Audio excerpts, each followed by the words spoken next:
मुंबईसह महाराष्ट्रातील 29 महापालिकांचे निकाल हाती आलेले आहेत आणि जवळपास सर्वच चित्र स्पष्ट झालेलं आहे.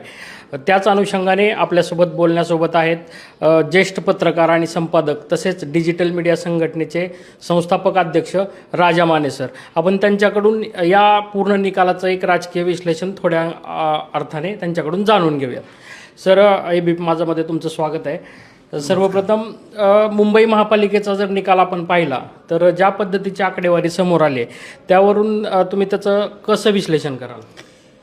एक तर ज्यावेळी एक्झिट पोल आले आणि मुंबईच्या बाबतीत किंवा महाराष्ट्राच्या महापालिका निवडणुकीच्या बाबतीतले जे एक्झिट पोल ज्या वेगवेगळ्या एजन्सीचे होते जवळजवळ थोड्या बहुत फरकानं सारखेच होते.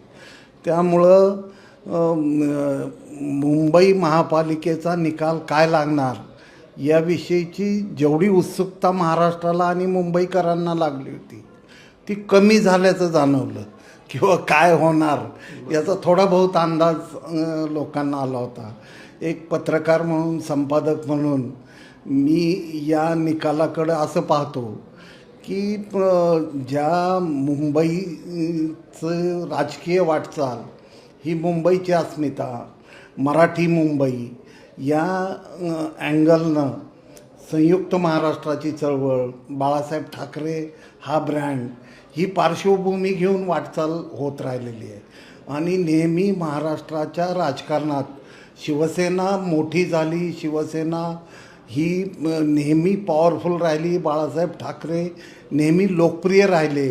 त्याचं मुख्य कारण हे होतं की महाराष्ट्राची सत्ता ज्या नेत्याकडं असायची काँग्रेस पक्षाच्या तो नेता नेहमी मुंबईत शिवसेनेच्या प्रत्येक शाखेला आणि विशेषतः बाळासाहेब ठाकरेंना मदत करायचा, त्यांचा आदर करायचा.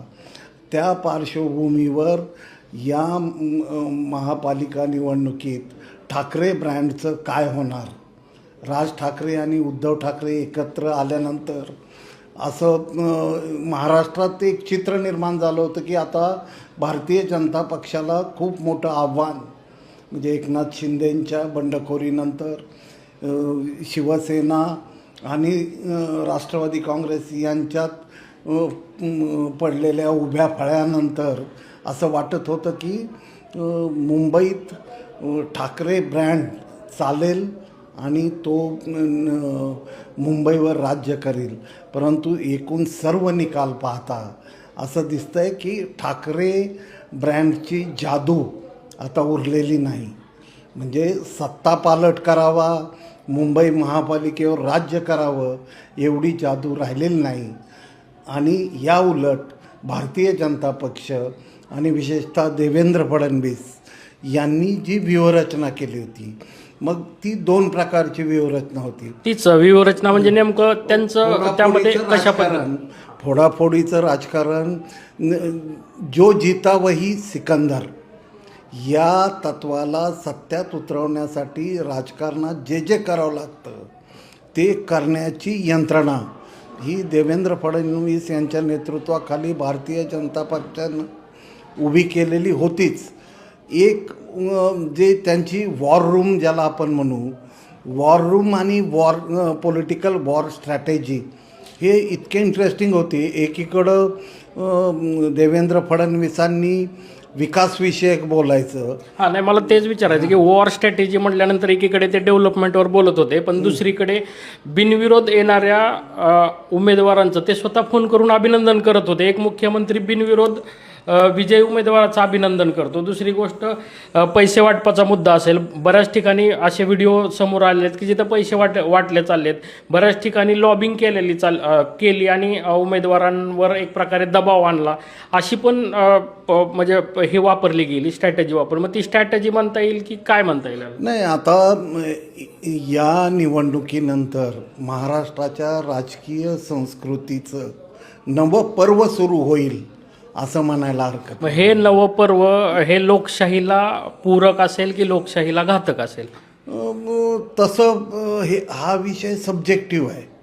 सब्जेक्टिव्ह कुठल्या अँगलनं आहे की हे जे बदल आहेत, जसं पूर्वीच्या काळी सत्ताधाऱ्यांनी एखादं पाऊल टाकलं तर ते लोकशाही विरोधी असं मानलं जायचं. म्हणजे एखाद्याला अटक केली, एखाद्याला अडवलं. परंतु भारतीय जनता पक्षानं पदोपदी अडवणं हे जे धोरण ठेवलेलं आहे, तर ते निश्चितच लोकशाहीला घातक आहे.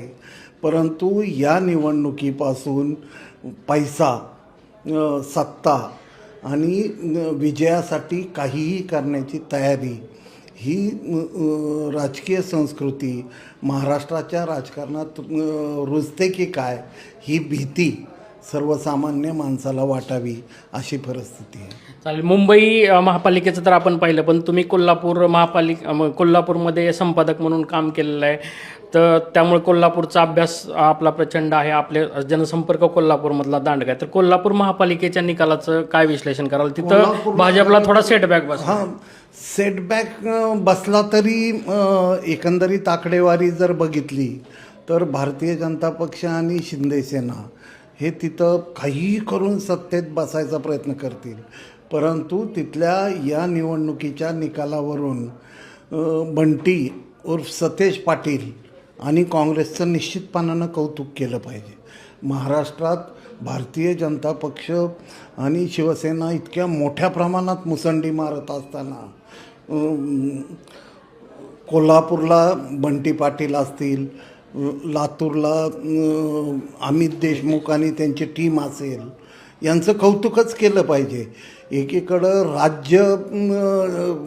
राज्यातल्या सर्व महापालिका या भारतीय जनता पक्षाच्या प्रत्येक स्ट्रॅटेजीला अनुकूल असे निकाल देत असताना ही मंडळी मात्र लोकांमध्ये मिसळून मुसंडी मारतायत, ही समाधानाची. मग ह्यामध्ये एक प्रश्न असा पण येतो की कोल्हापूर असेल, लातूर असेल, जसं तुम्ही सांगितलं, मग हे दोन जिल्ह्यातले दोन दिग्गज मातब्बर नेते, मग प्रदेशाध्यक्ष म्हणून हर्षवर्धन सपकाळ यांचा हा मोठा पराभव आहे किंवा त्यांच्या स्ट्रॅटेजीला जनतेने स्वीकारलं नाही किंवा ते अपयशी ठरलेत, या असं तुम्हाला नाही का वाटत?